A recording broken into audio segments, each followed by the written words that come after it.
everyone, I'm here for the YouTube Pagan Challenge this year, which is going through letters of the alphabet. January is supposed to be A and B. I'm continuing with A. I'm just going to kind of roll along with this. I'm going to do astrology today, and today it's such a huge subject, I don't think I could possibly cover it in 15 minutes, so I'm just going to show you some of the decks and books that I have about astrology, and maybe if you're interested in astrology, you can use some of these as resources for yourself. Go get these books or card decks or whatever you feel. So let's get started. First of all, I'll go through decks. I only have 3 astrology decks. I don't think there's like a ton of astrology kind of deck oracles out there. They're kind of a little weird to work with because I get caught up in what's going on in the sky right now. But the first deck I have is the Oracle of the Radiant Sun. It is out of print. It is a pretty cool deck. I like using it more for kind of like a teaching tool to show you what kind of the energies are for the planets in different signs. For example, we have Mars here in Aries, which is about impulsiveness. So I find it a good kind of teaching tool. Mars in Taurus is about defense. Mars in Gemini is decisions. So it gives you kind of an idea of what the energies are. I think the cards look really cool too, the way they're kind of divided into 2 and 3 panels. Here's Venus. In Aries is about lust. So I think it's a good kind of teaching tool, and I like the kind of old-timey artwork in it. The other one I have that I haven't really figured out how to work with is the Symbolon deck. I know there's some people who really, really love this deck, but I find it a bit of a confusing deck to work with. So for example, we have, this one's not too bad, but here we've got Mars in, I guess, in Aries. And we've got a Taurus one, which shows you that Virgo rules it. So the ones that just show you the individual signs themselves are pretty straightforward. But then you get ones like these, which is Cancer in Gemini and Moon in, or like, what's it?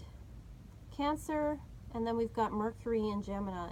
So is it Moon in Gemini? Is it Moon in Cancer? Is it Mercury in Cancer? I don't know. And that's what confuses me, because I want to know. Or do I just use these straightforward as oracle cards? I think the art on this is beautiful, and I know there's some people who really swear by it. It's a very particular system, but I find it a little, these symbols on the corners maybe are what's throwing me off. They're confusing me. Like, again, is this Moon in Virgo? Is this Mercury in Cancer? But the other one had Mercury in Cancer. I don't know. So I'm having some issues with it. But the artwork is just, it's beautiful. I got to figure out how I'm going to work with this, basically. I do think it is kind of a very interesting deck. It's very different. It's not kind of the system that I just really understand how to work with, I guess. So maybe I don't recommend that one. If somebody knows, if anyone has any idea and they have that deck, and let me know how you work with it. I am using the Black Moon astrology cards that I received. I am really liking this deck as an oracle deck. I find that it is, I think it's a good teaching tool too. I'm just starting to work with this, but the book that comes with it is really good. So if you are looking at learning astrology, this will teach you some good basis about what the signs, what the different planets mean, some of the different terms like Saturn returns. So stuff like that. So I think it's a really nice deck for that kind of thing. So those are the decks I have. I know that there's like astrology dice that's out there. I think there's a few others as well, but those are the ones that I have. Now let's get to books. So I'm going to start with beginner books first. Okay, I got them on the floor here. So one of the classics is Parker's Astrology. So if you are looking at learning astrology, you're looking at learning how to read birth charts. This book is just like packed full of stuff, and it's just really beautiful and colorful to look at. It goes through all the signs, the different sun signs, how to draw a birth chart. There's computer programs now, you don't have to draw them, but I think this book is a little bit older. Let's see, what else do we have here? All sorts of information. It is packed full of astrological information. And then you've got kind of charts with like the aspects for the different planets. It's like really good, chock full of information book, so I do recommend this one. The other one I recommend for beginners is The Only Astrology Book You'll Ever Need, another classic for learning how to read birth charts. I would actually recommend this one if you're a total beginner as opposed to the other one. I think the other one's really good too. But this one is kind of like step by step how to read a birth chart. Or how to like make a birth chart, goes through each planet. Chapter 4, Uranus, however you want to say it. I like saying Uranus because it's silly. Houses of astrology, different cusps of sign, Aquarius, the different signs and things. It's a good book for sure for beginners. The rest that I have, I think the other beginner book I would recommend is Making the Gods Work for You, and it talks about each planet and its different energies, about how you can work with them, work with the transits in your life. It's just, I think it's a really good book, just for learning about astrology and learning what the different planets mean and thinking about how they're moving through the sky and in relation to your chart and what that means for your life. So I think that this is a really good book as well. There's another book I feel like I'm missing here. Oh, this one's good too. I'm like, I have so many. There was a book I had, and I'm going to have to see, probably still have it because it's such a good book. But it is a book where it, like for example, the sun in the different signs, they liken it to a different god or goddess. Mars in each sign, they liken to a different god or goddess. So you can look at your birth chart, see each planet in each sign, and then look up what god or goddess it's attributed to and what energy that means. It's just like another way of looking at your birth chart, and it was really fabulous. And I feel like it's around somewhere, but I just can't find it at the moment. And I can't even remember what it's called, which is terrible, but I know it's a really good book. So there's that one. Now for learning things a little bit more advanced, I do have some books about transits. This is the Instant Horoscope Predictor, and it has in here, for example, they'll have all the aspects listed out to look at the transits in your life. So for example, if you have Uranus trining your Jupiter in your birth chart, it tells you what that means. So you can look up, see what transits are going on during the week and look up what they mean. You always have to, of course, do this with a grain of salt and adjust it for you, but it is like a good handy little guide and gives you a good idea of what the energies mean. So I like that one for sure. I also have Astrology Complete Book of Predictive Astrology, which is also about transits as well. And I do like this one. And it gives examples of different charts and things, so that's like a good advanced book as well. And then there's Predicting Events with Astrology. So again, this is about transits.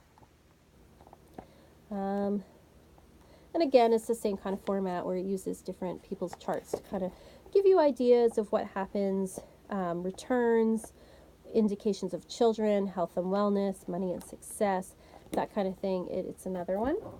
And then the other one I have for transits is Astrological Transits, Beginner's Guide to Using Planetary Cycles to Plan and Predict Your Day, Week, and Year.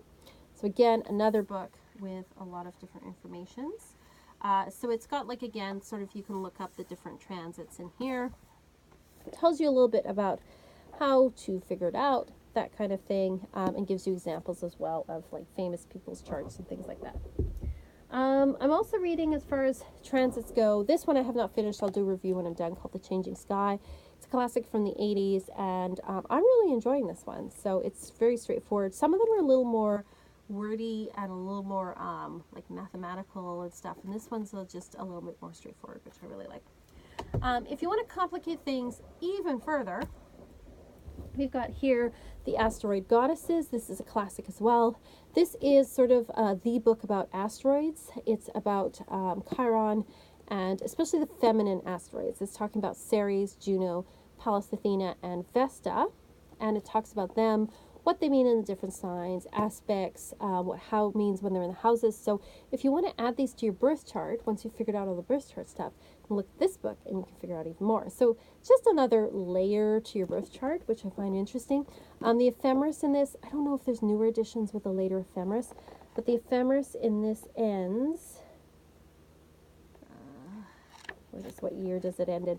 It's for 2000, I think. Yeah, 2002. So the ephemeris, if you get the older book, is completely out of date, but there are plenty of things you can look at on the internet, resources, websites, things like that, where you can figure out where they are right now. And also the astrology calendar that's put out by Llewellyn also has where the asteroids are in the sky as well. So, you know, there's plenty of modern resources, but the basis of information in this book is good. And then finally, the other book I have, if you want to complicate your chart further, it's called the Astrological Oracle, and it's about the Sabian symbols. The Sabian symbols are for each of the 360 degrees around the zodiac. There was a person who channeled different symbols for each degree. So you can use this book to look up each Sabian symbol and what it means. There's a full page here. So you can look at your birth chart and look at each planet and degree and figure out what it means. And also, if there's something going on in the sky, you can figure out, like, you know, the full moon's at this degree. Well, you can look it up in here and see what it means. So it's a really handy resource if you're interested in Sabian symbols at all. So astrology is kind of like tarot. It is a deep well that you can just keep exploring for the rest of your life. There's so much to know about it. There's so much you can study. There's different ways of looking at it, different schools of thought on it. It is a deep well that I really, really love, and I really enjoy learning about. I find it really fascinating. And, you know, hopefully if you're interested too, maybe, you know, some of these books will be a resource for you. I would definitely, if you're completely new to astrology and you want to learn about it, I would recommend the only astrology book you ever need. I think that it is a pretty good resource. I also recommend the websites www.astro.com. You can go on there and punch in your birthday and time and place you were born. It will give you your birth chart. And it will also give you every day, it'll give you a daily, this is what's going on for you. And much more accurate than sun signs in the paper, because this is specific to your birth chart. So you can look up what the transits for the day are, and you can learn a little bit about transits through that. So those are my resources that I recommend. If there are any books that you recommend that you love, please put down below, or any card decks or websites that you think are really, really good. Put down as well. Like and subscribe, and I'll see you next time.